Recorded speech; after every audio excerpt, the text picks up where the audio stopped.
네. 학점과 관련해서는 아무래도 사기업에 지원하시는 분들의 입장에서는 굉장히 부담스러운 그러한 내용일 수 있고요. 공공기관에 지원한 분들도 직접적으로 학점을 입력하는 것은 아니지만 직무와 관련된 교육과정을 이수한 내용을 또 기재를 하셔야 되기 때문에 신경이 쓰일 수밖에 없는 그런 부분입니다. 그래서 여러분들의 어떤 전공 학점에 대해서 성취도가 낮을 경우에 면접관이 이러한 부분들을 공격하는 경우가 굉장히 많이 있고요. 특히나 이공계 학생들에게 이런 질문들을 더 많이 하는 편입니다.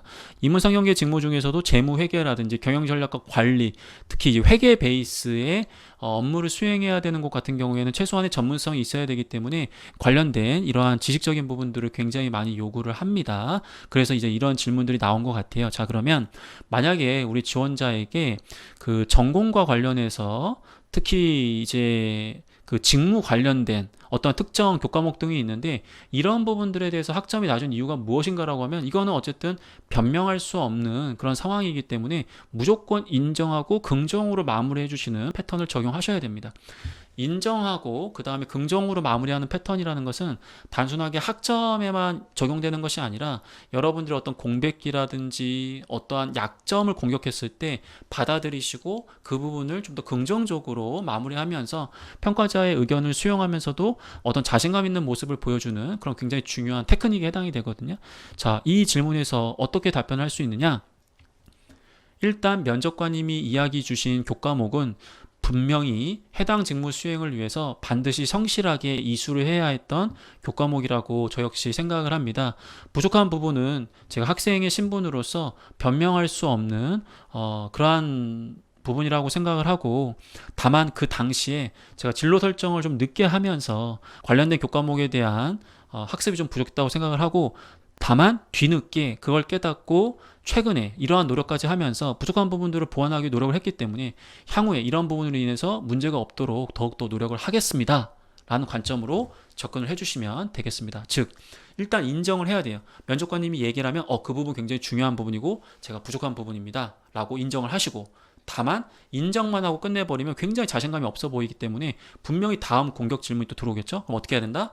내가 그런 부분들에 대한 중요성을 깨닫고 최근에 이 부분과 연관된 어떤 지식적인 부분들을 보완하고 있기 때문에 입사에서 충분히 이런 것들을 잘 해낼 수 있다, 이런 관점으로 해서 또 자신감 있게 끝내셔야 평가자가 추가적인 공격을 안 합니다. 만약에 여러분들이 이런 부분에서 저항을 하게 된다면, 예를 들면 이런 느낌이에요. 그 직무 관련된 강의 학점이 왜 낮냐, 진로 설정이 늦다 버리니까 뭐 이 교과목에 대한 이해도 그리고 많이 수업을 못 들어서 제가 많이 좀 부족합니다, 이렇게 얘기해버리면 면접관이 어떻게 질문하냐면, 그럼 진로 설정을 늦게 한 사람들은 해당 교과목에 대한 성적이 다 낮느냐? 그런 건 아닌 것 같습니다. 우리 지원자 핑계를 잘 대는 편이냐? 그런 건 아닌 것 같은데 또 그런 것 같기도 하고, 아니라고 하면 또 그런 것 같기도 하고. 어떻게 얘기할 거냐 이거지, 그치? 굉장히 어려워진 질문이 나오기 때문에 항상 이런 공격 질문에서는 인정하시고 긍정으로 마무리를 할 수 있어야 된다는 점 꼭 기억을 해주시면 좋겠습니다.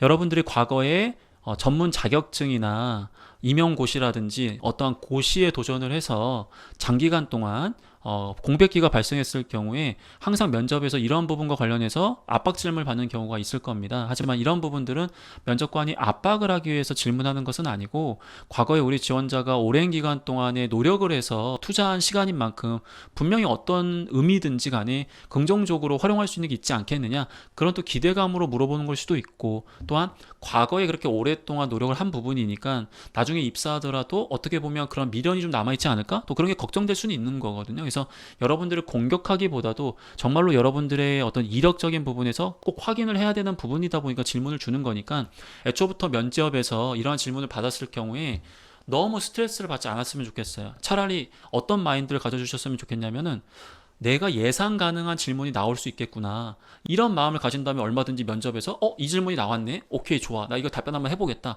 그렇게 하시면 오히려 여러분들이 유리하게 이런 질문들을 활용할 수가 있거든요. 그래서 너무 이런 부분들을 스트레스 안 받으셨으면 좋겠다는 말씀을 먼저 드려봅니다. 자, 그러면 어떻게 답변을 해야 되냐면, 저 같은 경우에는 일단 이런 이야기들을 언제 얘기하느냐, 말 그대로 자기소개 때 먼저 얘기하는 편이에요.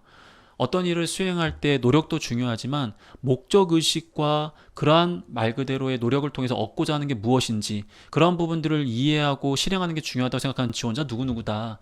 과거에 많은 노력을 했음에도 불구하고 내가 왜 이러한 부분을 해야 되는지 목적의식이 없었기 때문에 실패를 했다.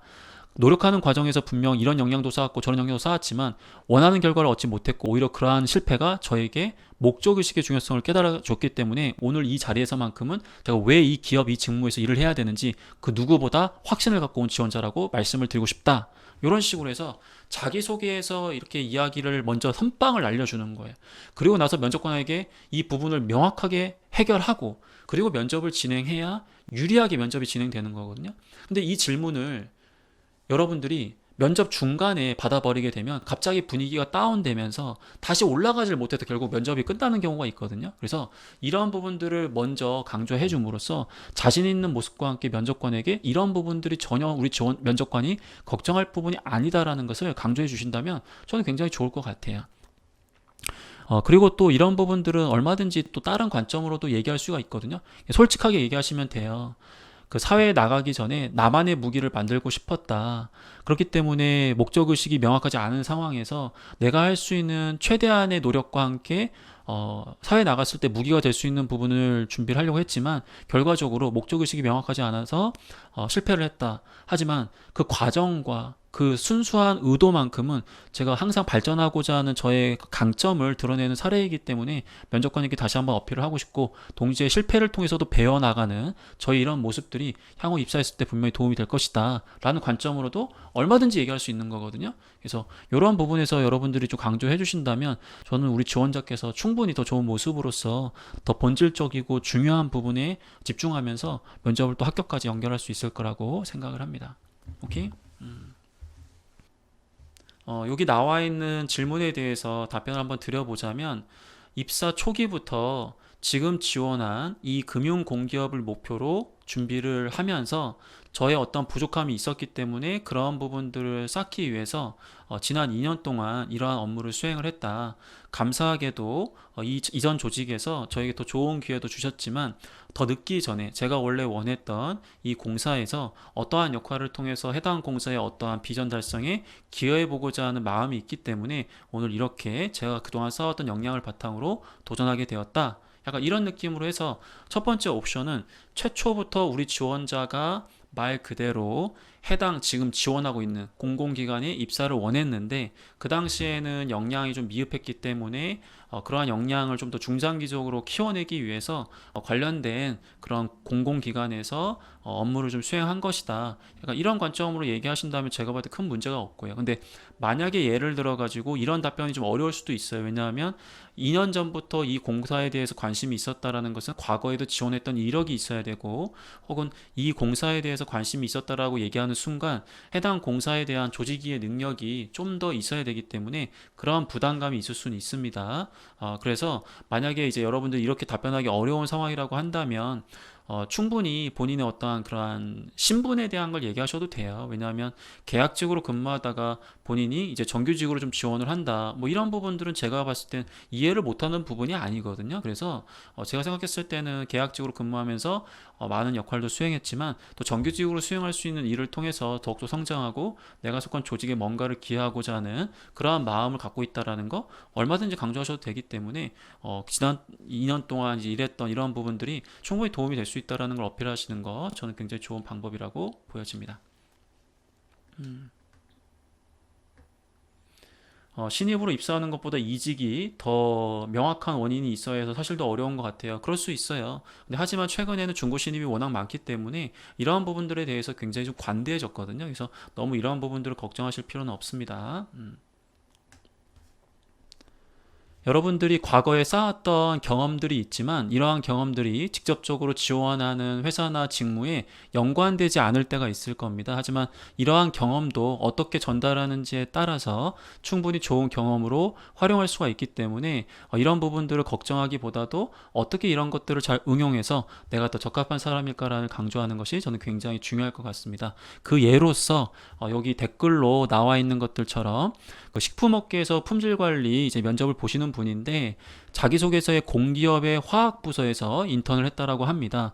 아무래도 화학부서에서 인턴을 하면서 쌓았던 이 데이터 관리 역량이 실제로 품질 관리에 굉장히 중요한 역할이고 또 중요한 역량이다 보니까 아마 이걸 강조하셨던 것 같아요. 근데 걱정되는 것은 공기업에서 인턴을 했으면 공기업에 지원을 하지 왜 사기업에 지원을 했느냐, 뭐 이런 질문들이 나올 수 있거든요. 이럴 때 우리 지원자분들이 당황하지 마시고 제가 지금 이야기 드리는 부분으로서 답변을 한번 해보시는 것도 좋을 것 같아요. 자, 우리 지원자 공기업에서 인턴을 했다고 했는데 왜 사기업으로 지원을 한 거냐, 혹은 과거에 우리 지원자가 공공기관에서 인턴을 했던 이유가 무엇이냐라고 한다면, 네, 면접관님 답변을 드리겠습니다. 품질 관리에 필요한 역량을 쌓아보고자 관련된 경험이라든지 필요한 역량을 쌓을 수 있는 기회를 찾고자 노력을 하였습니다. 제가 역량이 좀 부족해서 식품업계에서는 이러한 기회를 얻진 못했지만 그래도 지식적인 부분들을 실제 경험에 적용하면서 품질 관리에 필요한 데이터 역량을 쌓아보고자 공공기관에서 감사하게도 저에게 이러한 기회를 주셔서 관련된 역량을 쌓을 수 있었습니다. 공공기관에서 일하는 것도 의미가 있겠지만 해당 식품 산업에서 제가 생각하는 중요한 가치와 또 내가 지원한 기업이 또 그러한 가치를 함께 발휘하는데 어떤 이유 때문에 굉장히 적합하기 때문에 제가 이 기업에서 제가 쌓았던 이런 역량들을 좀 더 발휘하면서 성과를 얻고 싶습니다. 약간 이런 관점으로도 얼마든지 여러분들이 얘기할 수 있겠죠. 즉, 내가 애초부터 어떤 목적에 의해서 관련되어 있지 않은 것처럼 보이는 이러한 경험도 의도적으로 한 것이다. 그렇기 때문에 관련성이 없어 보이는 이 경험이 오히려 나의 강점이고 나의 어떠한 계획적이면서도 내가 지금 지원한 이 기업과 이 직무를 위해서 노력한 것이라고 인정을 해줘라, 이 인간들아. 이렇게 강하게 어필하시면 되는 거거든요. 방금 제가 이야기했던 것들은 이제 품질 관리라는 직무의 특징을 감안해서 강조한 거고요. 예를 들면 이런 식도 가능해요. 우리 지원자가 왜 공공기관에서 인턴을 했느냐? 그러면 사기업에서 품질관리 업무를 통해서 업무를 해나가고자 하는 그런 꿈과 희망이 있다. 근데 그런 과정에서 품질관리는 다양한 부서와 협업을 하고 그 과정에서 소통을 잘 해내야 되는데 이러한 소통은 결과적으로 나와 다른 사람들과 협력을 하는 과정에서 가장 필요하다는 걸 느끼면서 나와 가장 다른 사람이 누굴까? 저는 공공기관의 조직에 포함되어 있는 사람이라고 생각을 했고 그런 곳에서 제가 적응을 잘할 수 있다면 나중에 품질관리에서도 어떤 사람을 만나더라도 이런 다양성을 인정하면서 소통을 잘 해낼 수 있다고 생각했기 때문에 이런 곳에서 나 소통 능력을 키워온 것이다, 이 인간들아. 얼마든지도 이렇게 강조할 수 있다라는 거예요. 어떤 식으로 여러분들이 강조하는지에 따라서 여러분들이 과거에 있었던 경험들은 여러분들에게 정말 무기가 될 수도 있고 어떻게 보면 또 여러분들에게 굉장히 독이 될 수도 있다라는 것을 여러분이 꼭 기억을 해주셔야 됩니다.